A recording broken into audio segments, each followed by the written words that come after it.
Hello guys, so ito na po, part 4 na tayo. Ngayon, i-discuss natin paano tayo magsa-sign in o magla-log in, magla-log out. Time in, time out, umaga, time in, time out, hapon. So, itong sa account ni Sir Allen, na meron na siyang account dyan, na time in ako ng umaga, time in ako tanghali na pala yan, sorry. So, time in, time out, time in 2. Yung time in 2 is PM yan. Hindi kasi namin pwedeng sabihin AM, PM, AM, PM kasi baka may ibang gamit mayroong in between. So, hindi na namin nilagyan ng time. Basta 2 times kang mag-time in, saka 2 times ka rin magta-time out. Yun yung ano natin. So, dito sa account ni Sir Andrew, try natin. Since wala pa akong time in 2, so, kiklik lang natin to guys.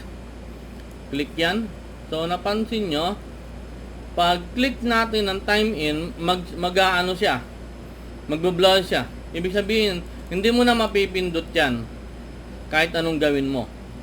So dito rin, halimbawa, dito kay Sir Glenn, magta-time in din ako, time in 2. So yun na.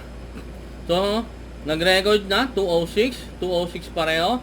So hindi na ako pwede mag-time in uli kasi isang beses lang. Then kung magta-time out na ako, halimbawa ay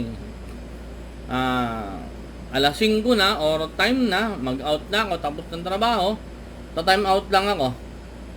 Time out. Then, same sa Android, time out din ako. Dito tayo. Click ko lang to. So, yun. So, kumpleto na yung time in, time out natin. Yung simulation natin is kumpleto na. Kung makikita ninyo, dito sa desktop, meron na tayong time in, time out, time in 2, time out 2. So, sa Android, parehas lang yan. Then, same din dito sa ating iOS. So, lahat guys, nakikater na natin. So, pwede na tayong mag-time in, time out sa mga device natin. Halimbawa, gamit natin tong cellphone, dito tayo nag-time in.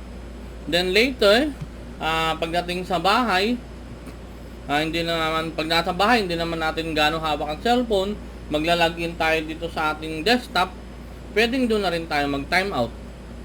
So, walang problema doon. Kasi, pag nag-time out ka, once mo lang pipindutin yan. So, pag nagkamali ka, hindi mo na mare-revert yun. Wala tayong ganun. So, dapat, ingat lang. Huwag kang magta-time in at huwag kang magkakamali. Iwasan natin magkamali. Kasi mababasa naman natin, time in 1, time in 2, time out 1, time out 2. So, hindi pa namin siya binigyan ng ano. Hindi namin siya binigyan ng option na para i-revert yun. So, hindi mo siya pwedeng i-revert. So, pag nagkamali ka ng pindot, yun na yun. So, kaya dapat titingnan mo muna, ingat muna tayo. So, yun guys. So, na-discuss na natin, pag time in, pag time out. Ang susunod natin mamaya sa part 5 natin ay kung paano tayo gagawa ng report using our web app. So, see you guys sa next chapter ng video. Maraming salamat.